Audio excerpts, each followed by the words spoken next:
자, 오늘은 빅데이터와 경영 사례에 대한 얘기입니다. 우리가 여태까지 쭉 배워왔던 그런 여러 가지 분석 기법들, 그런 것들이 어떻게 기업에서 녹여져서 어떻게 활용이 되고 있는지 하는 측면이에요. 그래서 한번 보도록 할게요. 일단 전략 모델 쪽에 이제 관심을 두고 했던 내용들이 있습니다. 한번 볼게요. ING 생명에서 생명보험 빅데이터 전략 모델이라는 거를 이제 개발을 했습니다.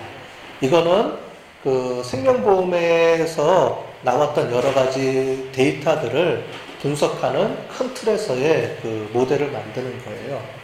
그래서 국내 금융 분야에서 데이터들이 가장 많죠.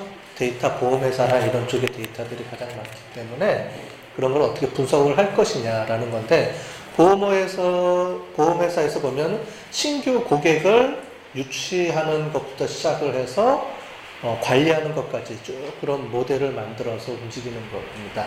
그래서 그런 것들을 어떻게 하느냐. 그래서 가치 사슬에 대한 얘기를 하고 있습니다.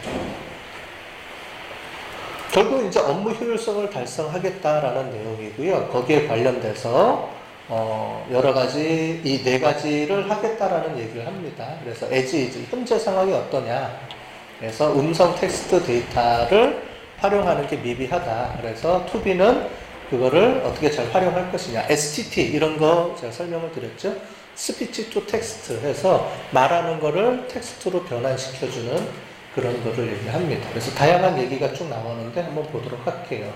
주요 활용 데이터들은 ING 생명보험회사에 자체적으로 보유하고 있는 여러 가지 데이터들과 외부 데이터에서 보험개발원에서 이제 발표하는 이런 데이터들을 이제 조인해가지고 같이 활용해 사용했다라는 얘기입니다. 그래서 내부 데이터, 외부 데이터 활용한다라고 배웠죠, 우리. 그래서 빅데이터에서는 그런 부분 그렇게 설명을 하고 있고요. 보겠습니다. 그래서 신규 고객으로 유치하고 관리하는 것부터 해서 쭉 해서 보험업의 가치 사슬을 이제 자기 이제 나름대로 정리를 하고요. 이 각각에 대해서 어떤 모델을 만들지를 쭉 분석해서 정리해 놓은 거예요. 그래서 총 한 8가지, 9가지 정도의 이 각각 파트마다에서 이런 모델을 쭉 해서 나온 거고요. 이거는 실제로 저기 ING 생명보험회사 홈페이지에 들어가면 각각에 대해서 자세하게 설명이 되어 있습니다.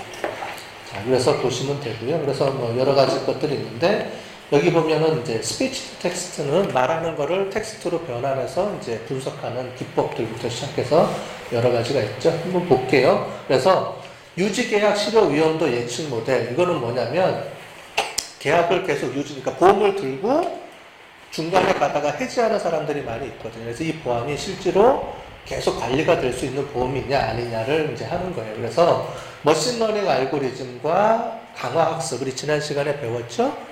그런 것들을 이용해서 한다라는 겁니다.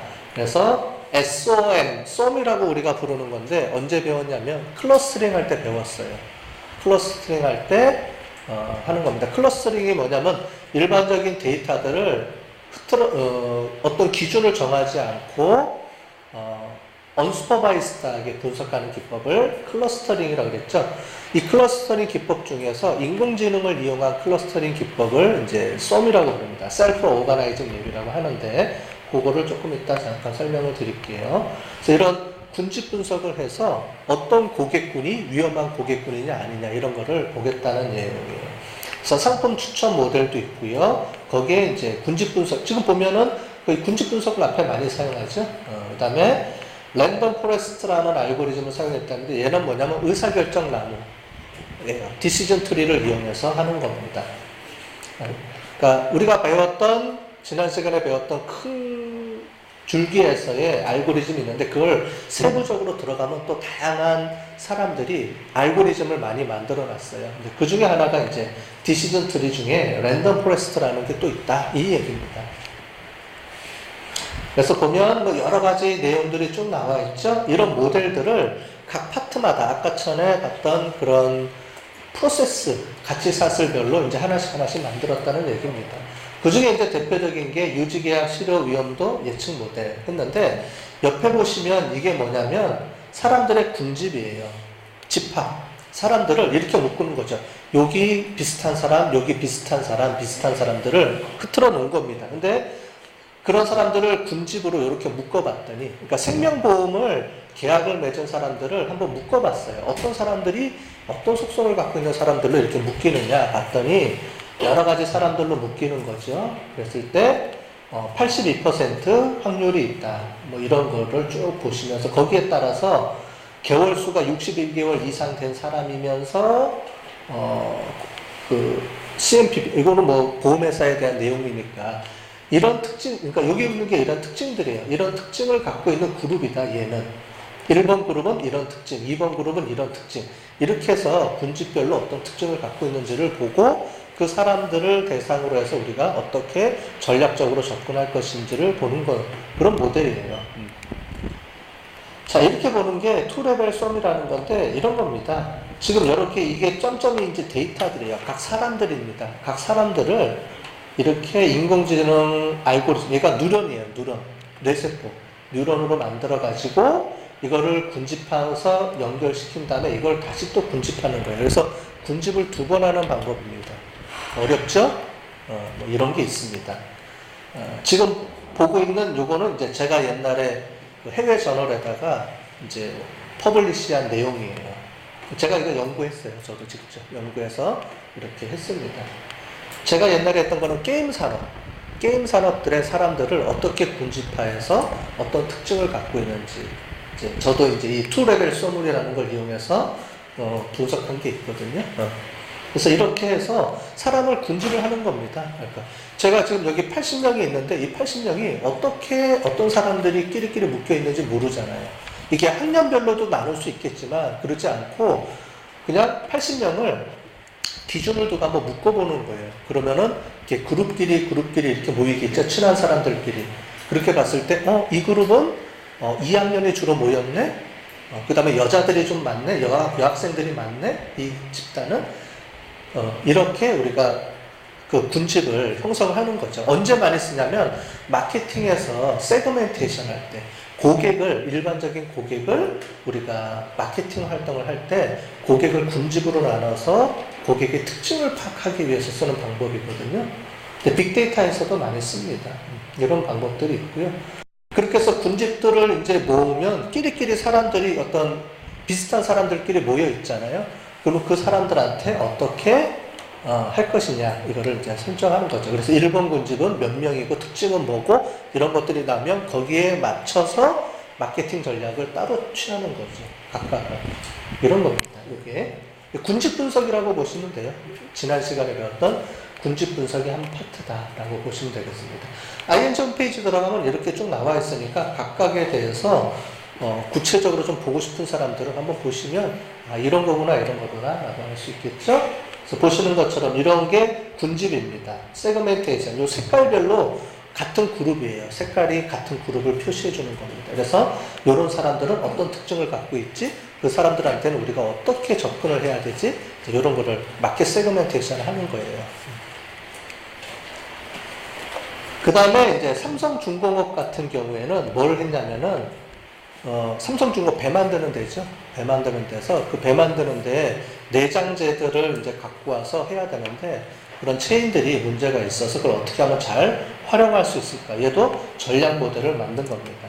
여기 보면 의장재라고 되어 있는데 의장재라는 게 이제 배 내부에서 하는 인테리어 여러 가지 부품들을 얘기하는 겁니다.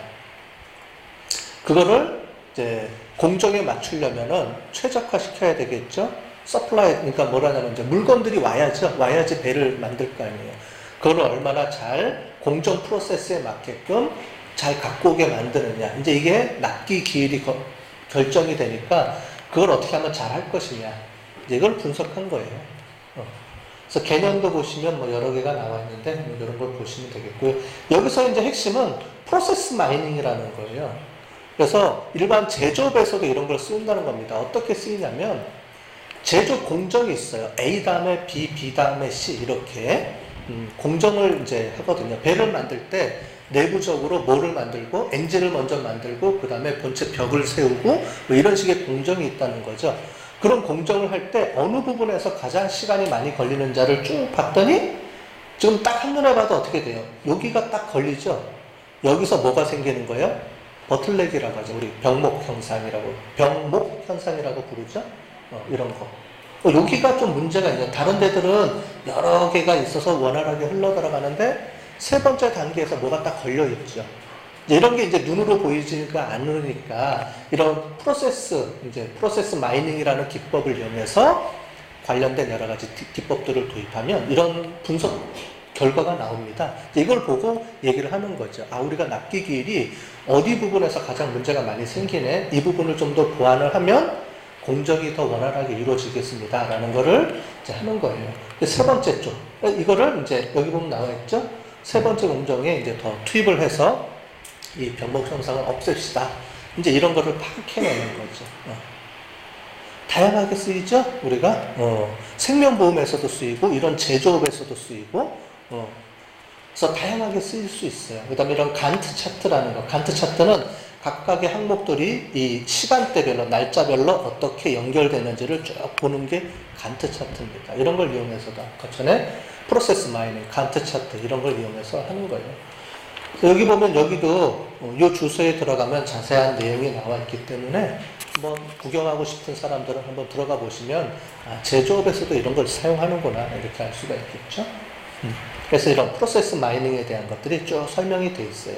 이 사이트에 가면